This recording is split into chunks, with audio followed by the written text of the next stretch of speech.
So இதில் வந்து ஒரு காம்பினேஷன் ஆஃப் கெப்பாசிட்டர் தான். எலக்ட்ரிக் ஃபீல்டு கேட்டிருக்காங்க due to a point charge. So electric field due to a point charge என்னது? E equal to k³/r². கரெக்டா? So அதுதான் நமக்கு வேணும். Okay, but total charge equal to what? Sum of the charges on 4 microfarad and 9 microfarad. இங்கே இதில் பார்க்கணும் நம்ம. அப்போ ஃபர்ஸ்ட் வந்து நமக்கு சார்ஜ் எவ்வளோன்னு தெரியணும் இல்லையா? ஸோ பேரலல் எஃபெக்டிவ் கெப்பாசிட்டர் கண்டுபிடிக்க வேண்டாம். ஏன்னா பேரலல் காம்பினேஷனில் வந்து வோல்டேஜ் ரிமைன் சேம். அது வந்து நமக்கு தெரியும். பேரலல் காம்பினேஷனில் பொட்டென்ஷியல் டிஃபரன்ஸ் சேமாக தான் இருக்கும். So V remain same. அப்போ வந்து இங்கே பொட்டென்ஷியல் என்னது? இதுக்கும் இதுக்கும் நடுவில் 8 and 0. ஓகேயா? பொட்டென்ஷியல். ஸோ நம்ம என்ன எடுக்க போகிறோம்? ஃபர்ஸ்ட் வந்து இப்போ இதுக்குண்டான எஃபெக்டிவ் கெப்பாசிட்டன்ஸ் கண்டுபிடிச்சா போதும்.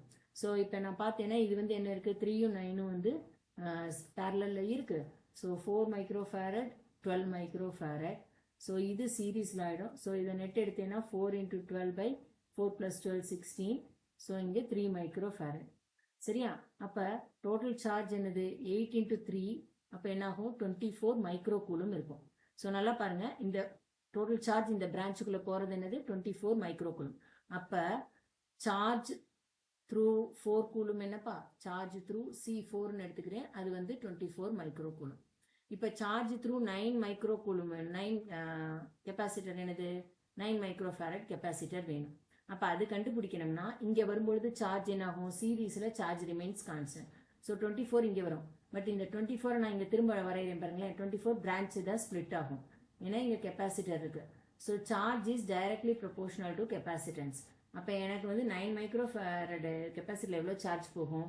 Main charge total charge into அந்த கெப்பாசிட்டரோடைய value divided by sum of capacitor. இது 3 and 9 12. இப்போ என்ன ஃபார்முலா? டோட்டல் சார்ஜ் இன்டூ இங்கே வந்து கெப்பாசிட்டர் வந்து சார்ஜுக்கு, அதாவது சார்ஜ் வந்து கெப்பாசிட்டரை பொறுத்து மாறும். ஏன்னா டைரக்ட்லி ப்ரொபோர்ஷனல். ஸோ அப்போ என்ன ஆகும்? அதோடைய கெப்பாசிட்டர் என்ன? அது 9 microfarad. Then sum of the capacitance. ஓகேயா? 3 and 9 இருக்கு. ஸோ 3 + 9 12. ஓகேயா? ஸோ இது என்ன ஆகும்? 3 and 4. What is the total charge? 24 இருக்கு. So 6 12 microfarad. ஓகேயா? ஸோ கரெக்டாக போட்டிருக்கேன். 18 மைக்ரோஃபாரட் மல்டிப்ளிகேஷனில் தப்பு. So it is 18 6 × 3 18 microfarad. கரெக்டா? ஸோ 18 மைக்ரோ சார்ஜ் கண்டுபிடிச்சிட்டு மைக்ரோ கூலும். ஸோ ரெண்டு சார்ஜும் கிடைச்சிருச்சு. அவங்க என்ன கேட்குறாங்க? Sum of the charges on 4 microfarad and 9 microfarad. So அப்போ என்ன ஆகும்? சம் ஆஃப் த சார்ஜஸ் என்னது? Q4 and Q9 வந்து it is 42 microcoulomb. So 42 microcoulomb கிடைச்சிருச்சுன்னா electric field at 30 centimeter is given by what? K³/r². So K வந்து 9 × 10 to the power 9 42 microcoulomb divided by 30 × 30 மீட்டரா சென்டிமீட்டரா? Metre. அதனால கன்வெர்ட் பண்ண வேண்டாம். ஓகேயா? ஸோ இது ரெண்டும் போயிடு. இது 10.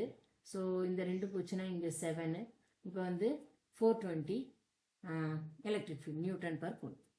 ஓகேயா? ஸோ இதுதான் ஆன்சர்.